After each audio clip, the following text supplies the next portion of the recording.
Hi, my name's Red. I'm the owner of Red's Custom Design, a small van conversion shop here in southern Indiana. I was sent this product by a company called OKMO. It is a portable power station. It has a 1,000 watt inverter. It has USB cigarette lighter plugs.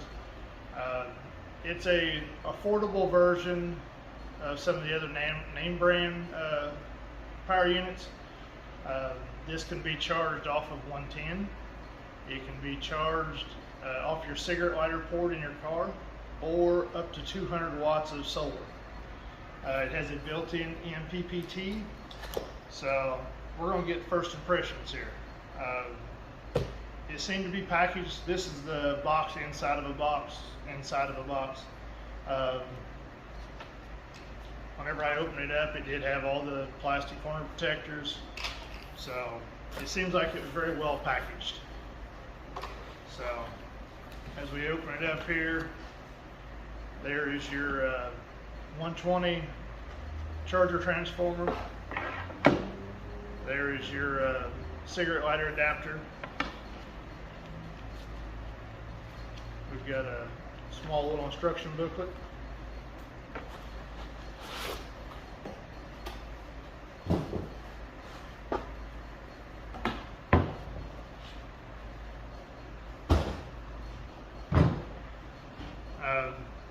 Nice little compact size for someone that has a small van build, don't need a lot of power, backpacking. I don't know if you want to carry that backpacking.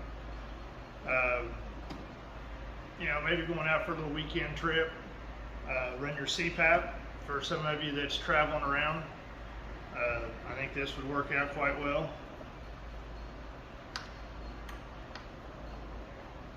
They sent it with 3/4 of a battery.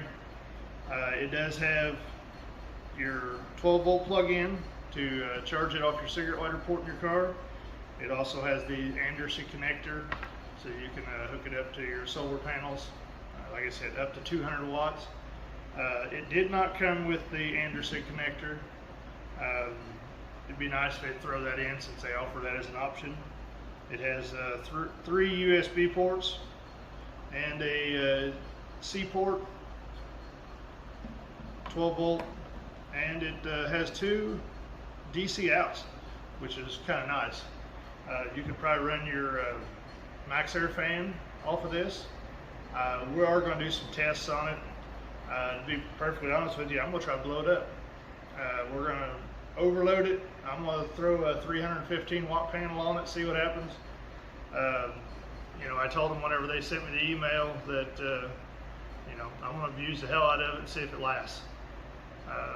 I'm going to throw it around in my work van, let it beat and bang back there for a while. You know, just see what it does as far as a good, you know, wear and tear. We do a lot of service calls where, you know, I need to plug in a laptop, cell phone, you know, lights, fan, just depending on where we're at. So I'm gonna abuse it. I told them that's what I was going to do, and then after I get done, if it still survives, I've got a gentleman that I'm going to give this to. He's going to actually take it hunting in the wintertime. So we're going to see what it does. The only thing I can see here, one thing that I wish they would change, is there's no display to let you know how much power something is pulling. That would be nice for people that are just getting into the van life, or, you know, backcountry or whatever. That way they can figure out how to do their power management. That seems to be the biggest thing for someone that is getting into van life, that has never done anything like that before, coming from a 3,000 square foot house with unlimited power to a van that they're trying to use off batteries and solar. If this had a display, you know, they could see that their microwave is pulling, you know, X amount, or hair dryer or coffee maker or whatever. According to OKMO, this thing will charge in, sorry, I got my cheat sheet here. Let's see. It says it will run a blender, a 300 watt blender for up to 14 hours. It will do a coffee maker, a 900 watt coffee maker for an hour and a half. That's a pretty good chunk. A lot of people use the little Instapots. It says it'll use a 900 watt Instapot for an hour. The charging time on it is, according to their website, wall plug-in takes 11 hours to charge. What's the other one? Solar, 200 watt or two 100 watt panels, 6 hours to charge. 12 volt cigarette lighter outlet, 10 hours. It would be nice if they could increase that a little bit more, where it would take less time. It says it has the capacity of 1110 watt hours, 1000 watt inverter. So they said it seems to be a nice little unit.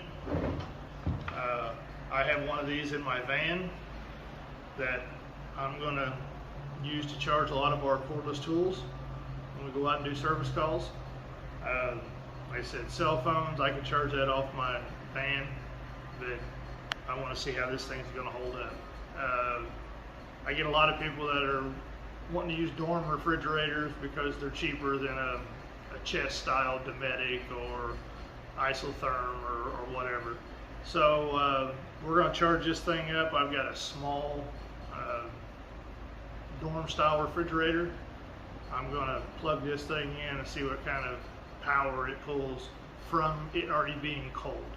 I've got it sitting in my office, which, I may bring it out here, throw it in one of the vans out in the parking lot, just to get a real world where it would be, hot in there, so the refrigerator would be running a little harder.